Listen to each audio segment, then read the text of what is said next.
Bonjour à tous, c'est Professeur Misson. On va finir la série des tubulopathies. En fait, il nous reste deux cours. C'est les tubulopathies du tube distal et les tubulopathies du tube collecteur. Donc, c'est un cours, je rappelle, pour les résidents en néphrologie. Donc, vous avez compris, on va parler des troubles du transport au niveau du tube distal. Souvenez-vous, ce tube essaye d'absorber le sodium urinaire. En fait, dans la cellule du tube distal, il y a la pompe NAK-ATPase qui va pomper le sodium à l'extérieur de la cellule. Donc, comme conséquence, on va avoir une diminution de la concentration du sodium intracellulaire, ce qui va pousser le sodium qui arrive avec les urines à rentrer par un gradient de concentration, mais aussi grâce au cotransporteur NaCl. Donc, le Cl va sortir du basolatéral par des canaux spécifiques et le Na sera pompé par la pompe NAK-ATPase. Vous remarquerez que sur le côté basolatéral, il y a un contre-transport Na-calcium et Na-magnésium, mais aussi des pompes ATPase qui pompent le calcium. Donc, toutes ces pompes vont travailler. Le sodium qui est sorti par le contre-transport NAK-ATPase, il va être en partie recyclé dans le contre-transport Na-calcium et Na-magnésium. Donc, le sodium qui va sortir par la pompe NAK-ATPase, une partie va être recyclée à l'intérieur de la cellule grâce à ces contre-transports calcium-magnésium. Toutes ces pompes, calcium-ATPase, contre-transport Na-calcium, contre-transport Na-magnésium vont entraîner la diminution de la concentration intracellulaire de magnésium et du calcium, ce qui va pousser le magnésium à rentrer, le magnésium et le calcium à rentrer à l'intérieur de la cellule. Donc, le magnésium et le calcium qui rentrent à l'intérieur de la cellule vont être absorbés par les pompes correspondantes. Donc, je rappelle, pour le magnésium, il n'y a qu'un seul transporteur, c'est le contre-transport magnésium-Na. Et pour le calcium, il y a deux transporteurs, le contre-transporteur Na-calcium et la pompe calcium-ATPase. Donc, le premier trouble ou la première tubulopathie du tube distal, c'est le fameux syndrome de Gitelman. Alors, qu'est-ce qui se passe dans le syndrome de Gitelman? C'est qu'il y a une inhibition, une activation du cotransport NaCl. C'est une mutation autosomique récessive portée sur le chromosome 16. Donc, généralement, le Gitelman s'exprime, il est à déclaration adulte.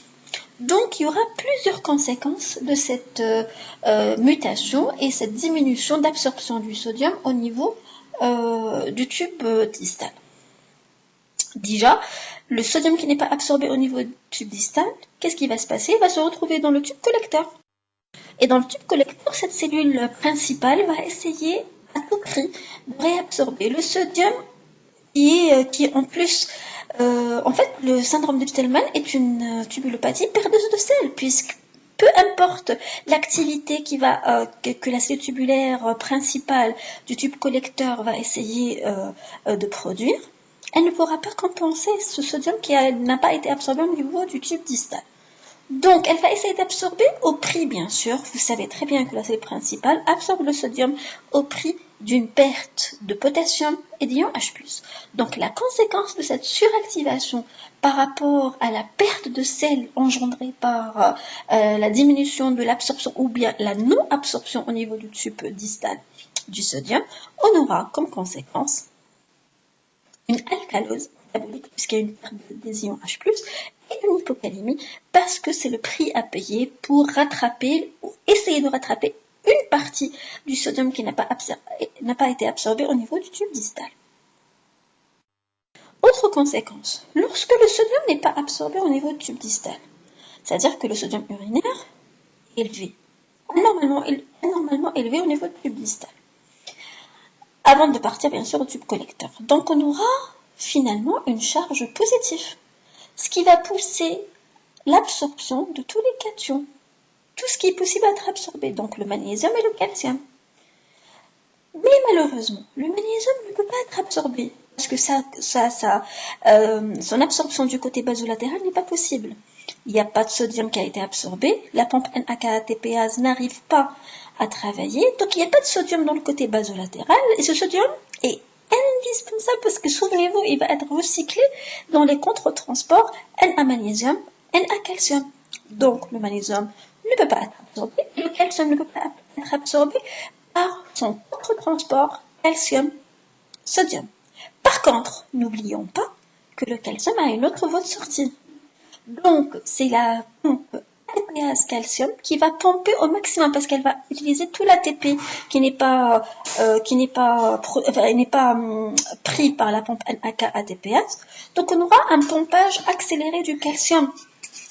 D'autant plus que le magnésium qui n'a pas été absorbé, en fait, il va s'accumuler dans la cellule et puis il va pas du tout être absorbé parce qu'il n'y aura pas de gradient de concentration. Même la charge ne va pas le pousser. Il y a trop de sodium, il y aura trop de magnésium au niveau de la cellule. Donc on aura finalement, à un moment donné, beaucoup de magnésium, beaucoup de sodium dans les urines. Et donc beaucoup de charges positives, ce qui va pousser le seul cation qui peut rentrer et être absorbé en basolatéral, c'est le calcium. Donc la conséquence est une hypomagnésémie, hypermagnésurie, parce que le magnésium n'est pas absorbé, il restera dans les urines, et on aura une hypocalciurie parce que le calcium va être pompé en outrance. Donc dans cette maladie à déclaration adulte, je rappelle, donc il faut savoir que le Gitelman est une néphropathie, une tubulopathie perdeuse de sel. On aura une hypocalémie et une alcalose métabolique secondaire à l'hyperactivité, à l'hyperaldostéronisme secondaire produit par la perte de sel qui est censé être absorbé au niveau du tube distal, donc suractivation de la cellule principale par l'aldostérone pour essayer de rattraper le coup. On a une hypocalciurie et dans certains cas, on a des chondrocalcinoses.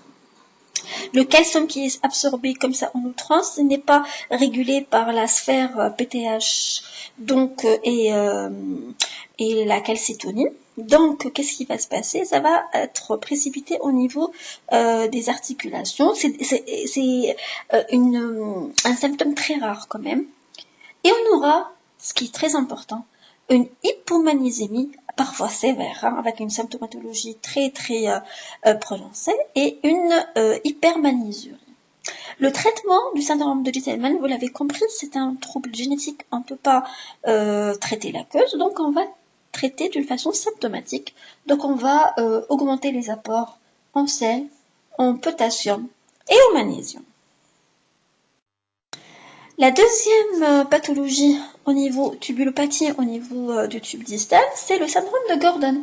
Donc le syndrome de Gordon, finalement, c'est un syndrome autosomique dominant qui est en fait complètement différent. En fait, il va toucher certes le cotransporteur NACL, mais il va le toucher en suractivant ce cotransporteur.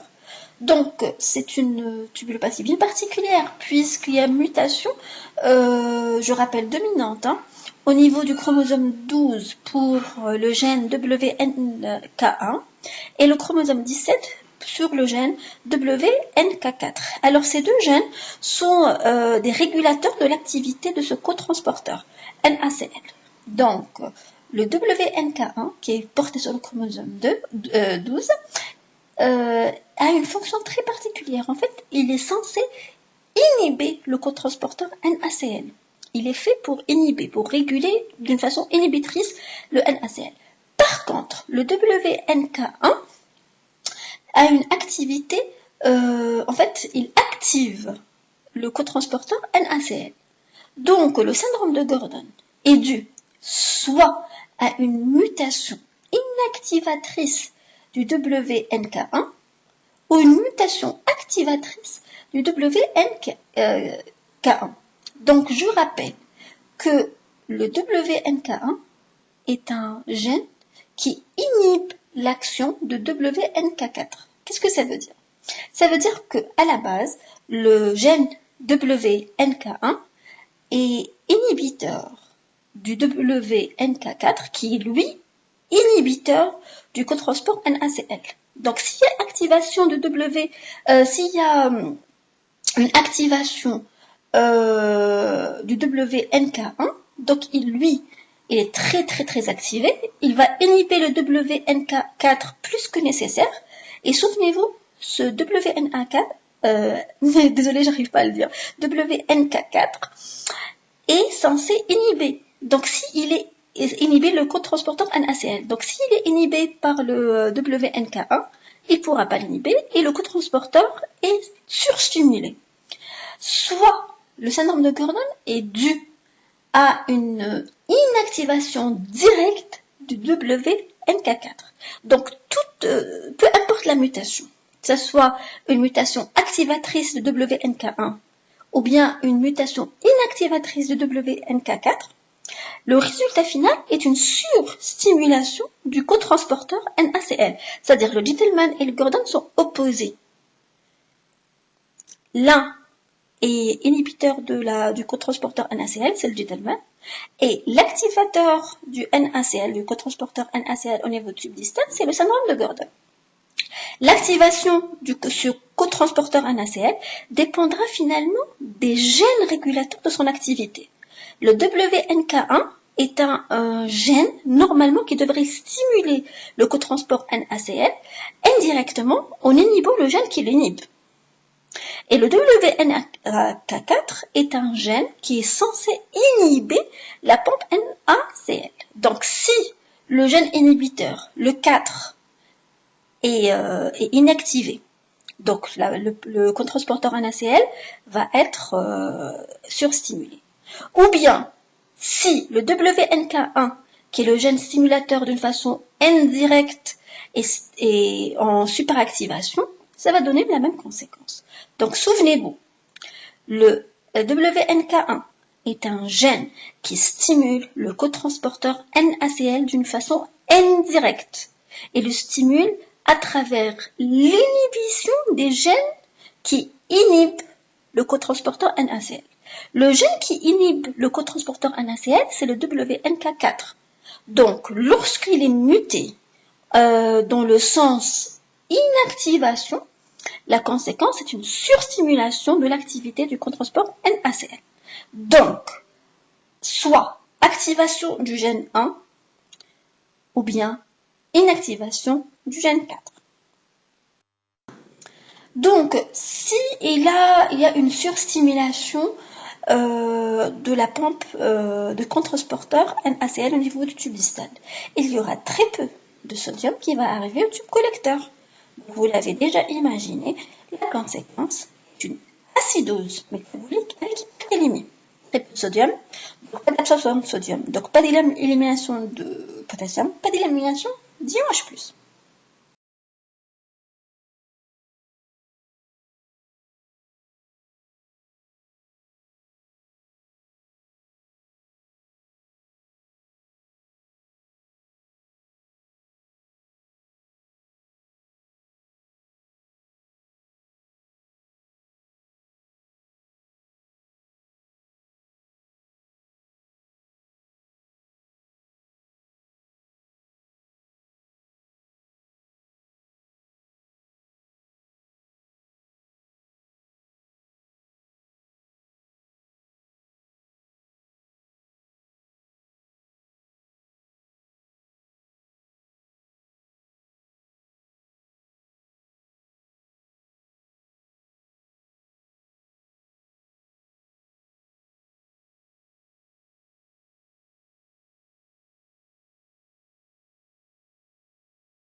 Voilà, on a fini cette petite partie des tubulopathies du tube distal. À la prochaine, Inch'Allah.